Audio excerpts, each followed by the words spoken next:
We can have, and we must have, an intelligence system, service, capability, which is essential to our security as a nation, without offending our liberties as a people. Assassinations, wiretappings, phone interceptions, torture, cover-ups, conspiracies. If you've been around on the internet for any amount of time, I can almost guarantee you've come across some story involving the CIA and a very colourfully illegal operation they ran during the US's 50-year nuclear standoff with the Soviet Union. But how many of those are actually true? Well, this CIA file quite literally contains it all. In the early 70s, a crisis within the American government triggered a first-of-its-kind investigation, attempting to uncover the potentially illegal or compromising activities Central Intelligence had been up to since its founding in 1947. Compiled into just over 700 pages, the so-called Family Jewels tell a patchy tale of nearly 3 decades of federally administered crime, containing revelations about the young American intelligence service that would radically alter the way the infamous agency operated, along with the oversight it was subjected to. These skeletons in the closet were dusted off and gathered together at a time when the government was leaking like a sinking ship. Yet the full text of these documents eluded the scrutiny of the public's eyes until the early 2000s, and even today, large portions of the CIA's highly compromising documents remain hidden from view under heavy redaction. However, despite being kept from the public, the Family Jewels could not escape the wrath of both Congress and the press, sparking uproar from pretty much anyone with the wherewithal to understand the very evident danger of an unchecked covert operations agency. So what kicked off the investigation that spawned the Family Jewels? What do these documents tell us about the operations of the CIA in the early Cold War, and how did these files change the course of the CIA into the 80s and beyond?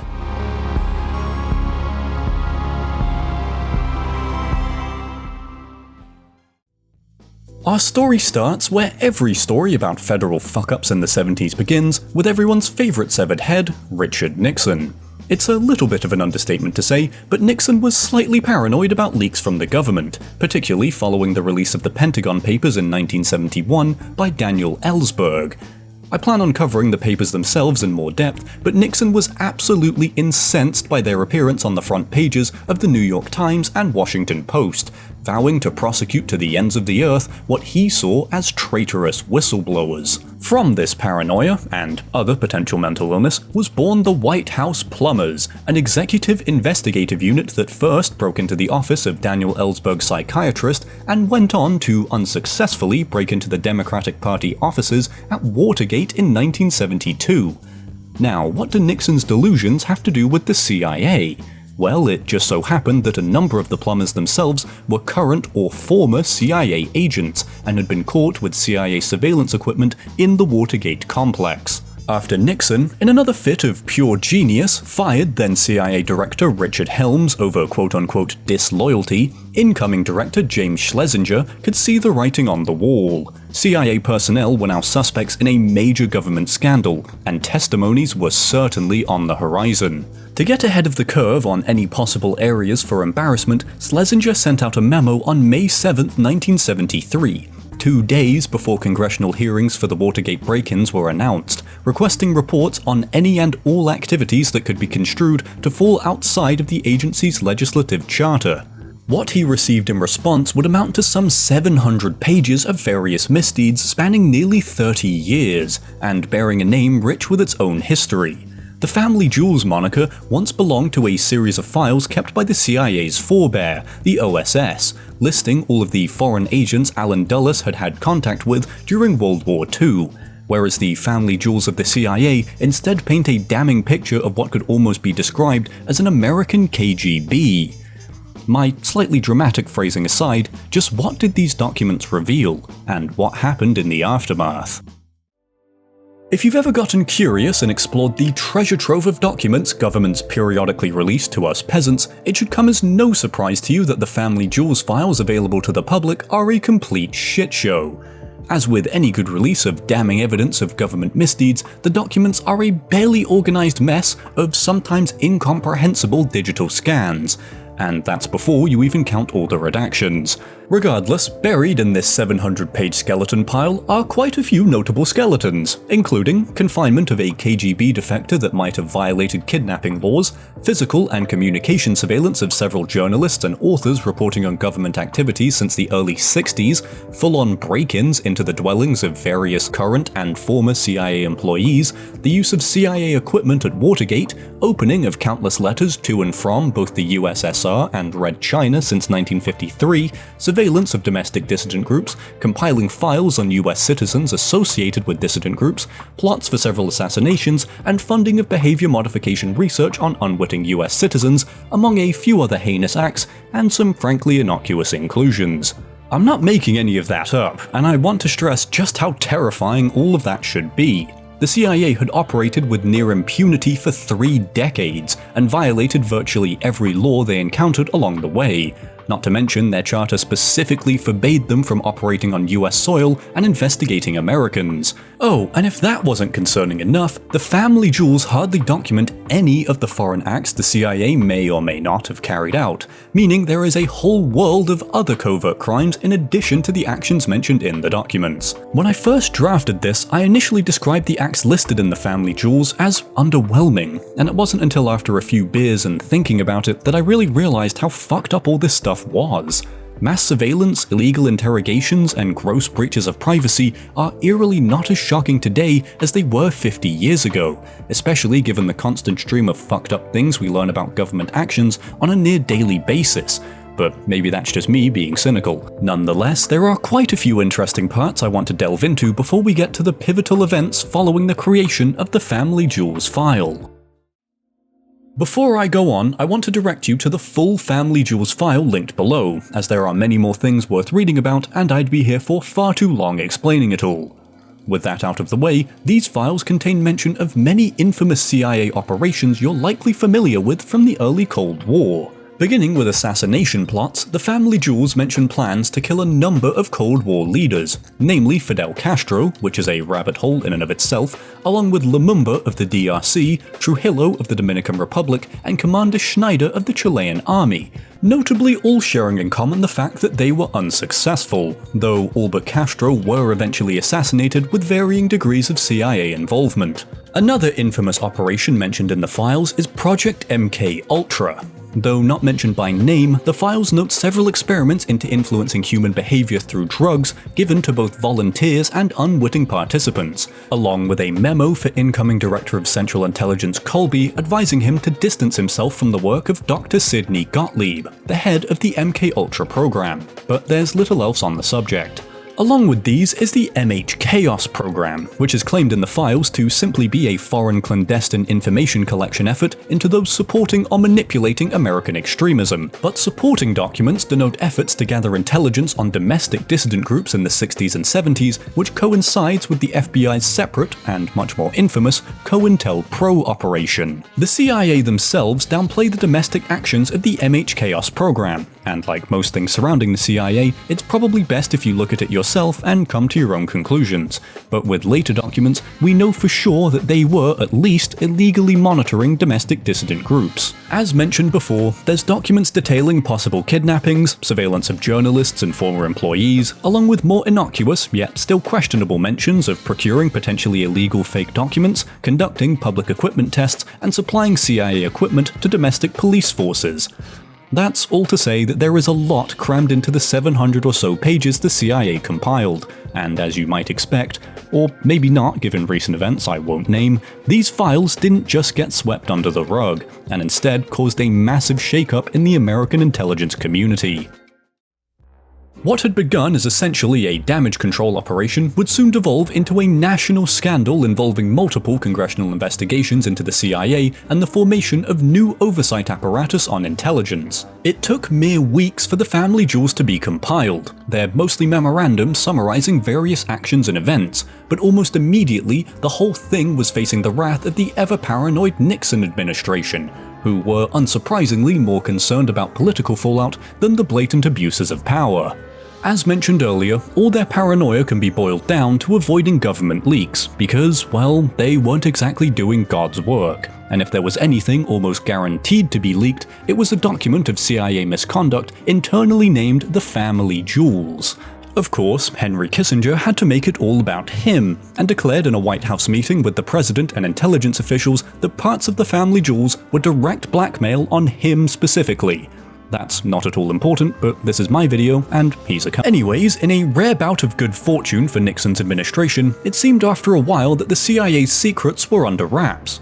For about a year. None of the documents themselves had found their way out, but influential journalist Seymour Hersh had been able to piece together a partial picture of the CIA's illegal acts through conversations with various government contacts, including new DCI Bill Colby.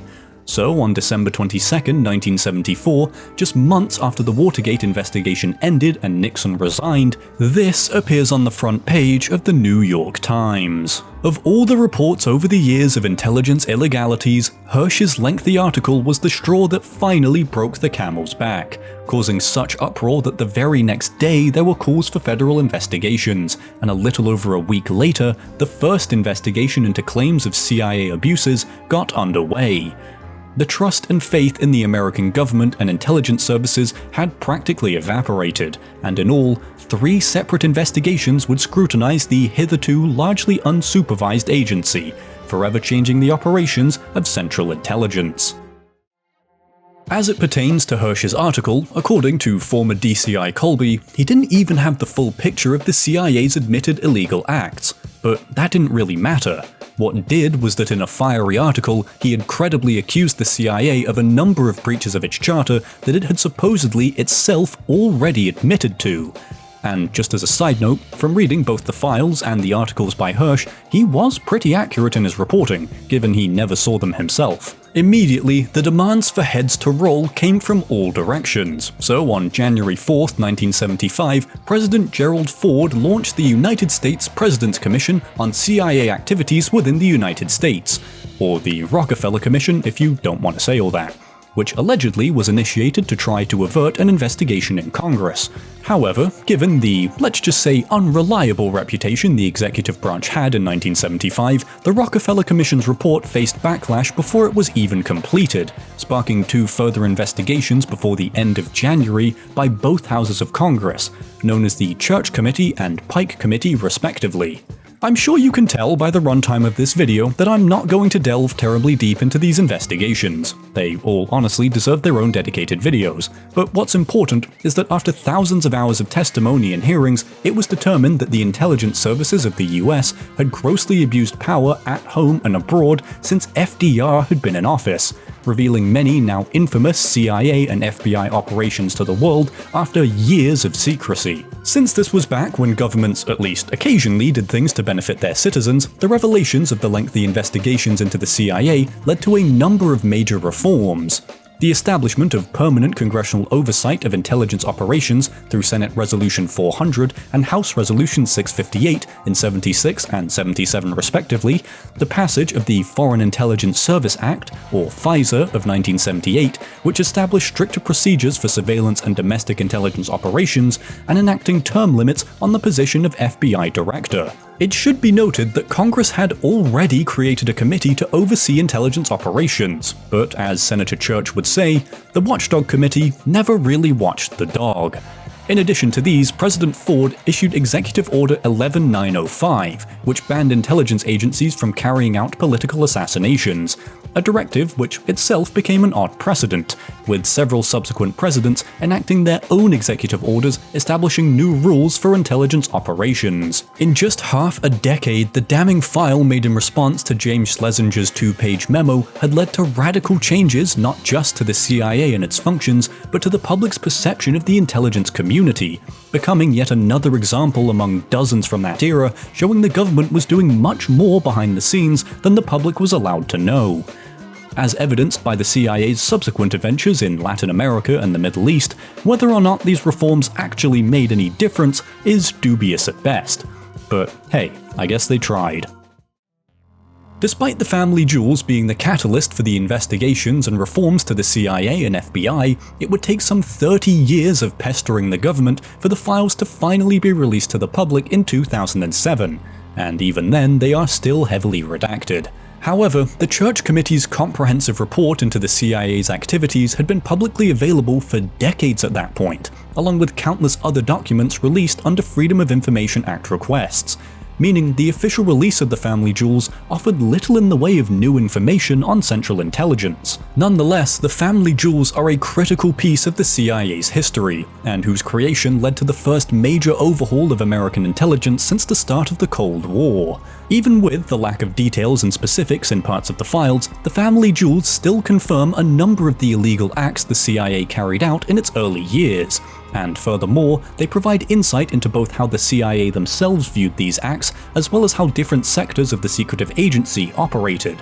It's poetic, or maybe ironic, that the file intended as a damage control measure would bring the fury of its entire homeland upon the CIA, but possibly equally so, that after all the committees and reports and legislation, Central Intelligence misdeeds continue to be uncovered to this day. I'm not one to speculate or give much credence to alternate histories, but what would the world look like if the CIA was never thoroughly investigated?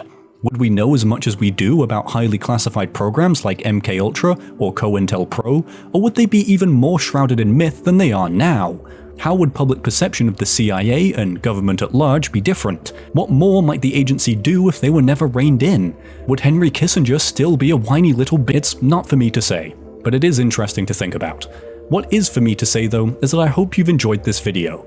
There's much more to the family jewels and all of the subsequent events than I could possibly cover in one video, but all the publicly available documents and my other sources will be linked below. Thank you very much for watching, that's all from me for now, and I'll see you in the next one.